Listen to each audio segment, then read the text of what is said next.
Magandang araw mga kabayan, dito tayo ngayon sa boses natin na pang number 1 na podcast.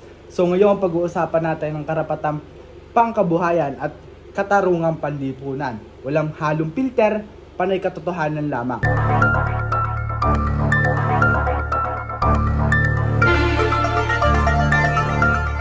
Damad nga ba talaga ang manggagawa o kupal lang talaga ang mga namumuno? Ngayon kasama ko sila Doc Eugil, Doc Drew, at Mang Paul. Pag-uusapan natin ng topic natin ngayong araw. Ready na ba kayo guys? Yes, excited ako kasi sobrang pasok sa problema ng Pinas etong usapan. Tama, may dala akong mga data sa sigurado makapagmulat sa mga kababayan. At ako gusto kong ibahagi sa inyo ang totoong nararanasan naming mga manggagawa.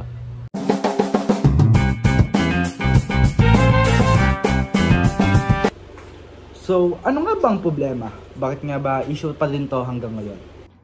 Simple lang, may trabaho pero hindi laging makatao. May sahod pero hindi sapat para mabuhay ng simple. Ibig sabihin, may gap sa pagitan ng karapatan sa papel at realidad.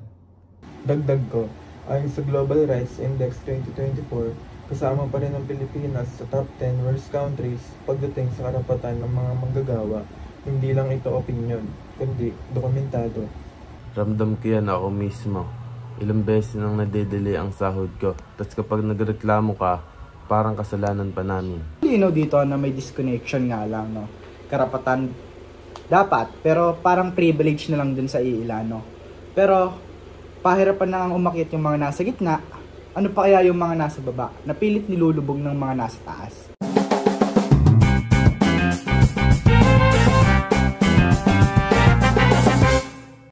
So bakit nga ba mahalaga to? Bakit natin to kailangan pag-usapan or pagtuunan pansin din?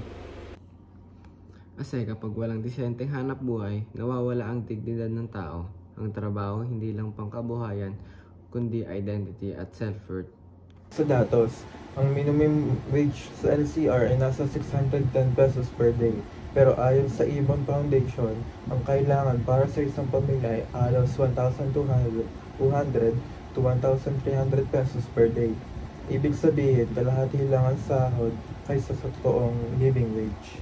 Minsan kahit mag-overtime ka, hindi pa rin sapat. Dagdag mo pa yung bilihin, renta at pamasahe. Parang habol ka lang ng habol. Kaya dapat malinaw, ito ay usapang hindi pera-pera lang, kung hindi usapang buhay o kinabukasan natin mga mamamayan. Balungkot man ang pangyayari na malalaman natin, no? Kaya kailangan natin bigyan hustisya o tuunang pansin para sa mga kababayan nating workers.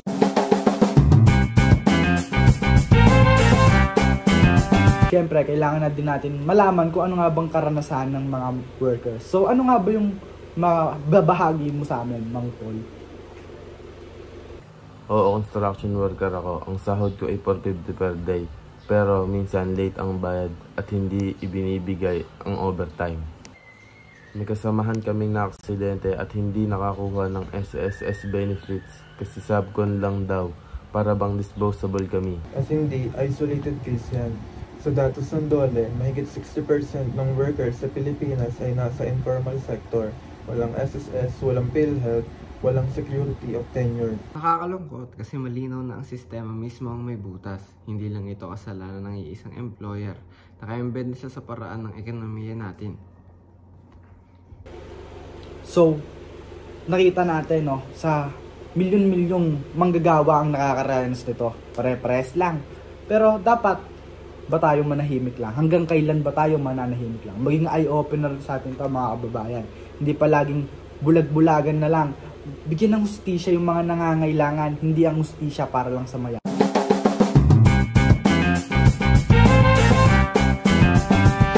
So, bakit nga ba ito paulit-ulit na lang nangyayari? May batas naman na.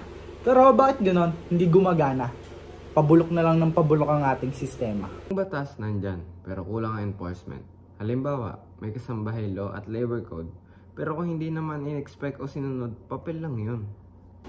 Alam nyo ba, sa buong Pilipinas, nasa 2,000 lang ang labor inspectors. Sila ang dapat magbantay sa higit 900,000 establishments. Imposibleng make over lahat. Kaya takot ang mga gawa. Kapag nagreklamo ka, madalas tanggal ka pa. Kaya kahit mali, tahimik ka na lang. Ibig sabihin nito, hindi kaulangan ng butas ang problema, kundi ang political will or proteksyon sa mga tao.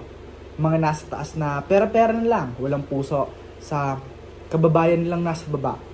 Bulag na sa pera ang mga nasa taas. Nakalimutan na ang karapatang pangtao. Wala na.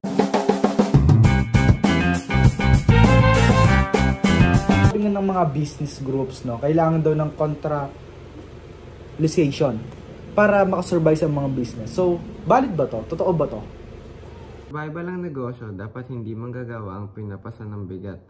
Ang contractualization ay ginagamit para iwasan ang pagbibigay ng benefits. Exploitation yan, plain and simple.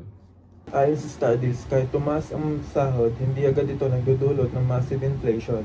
Ang tunay na problema ay hindi pantay ang distribusyon ng kita. Productivity ng workers mataas, pero ang balik sa kanila mababa. Para sa amin, kontraktual, walang seguridad, isang text lang, tanggal ka na, walang benefits, walang assurance. So, necessary evil daw. Pero tanong, hanggang kailan nasa taas ang mga kupal? Hirap ko na pinapahirapan ka pa.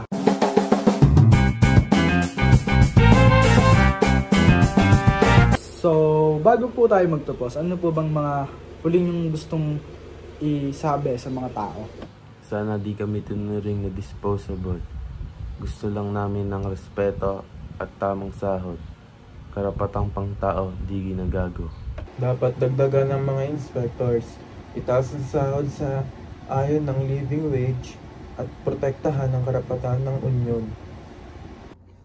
Ang social justice hindi charity, kundi obligasyon. Walang tunay na kaunlaran kung ang karamihan ay naiwan.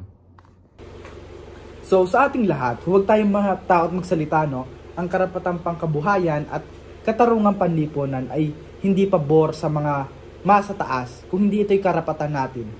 Ito ay hindi natin utang na loob sa kanila. Dugot pawis na pinaghihirapan. Kaya kailangan natin mga lumaban, mga kababayan. At yun lang po. Maraming salamat ito. Ito ulit at ang kaboses, yun lamang po.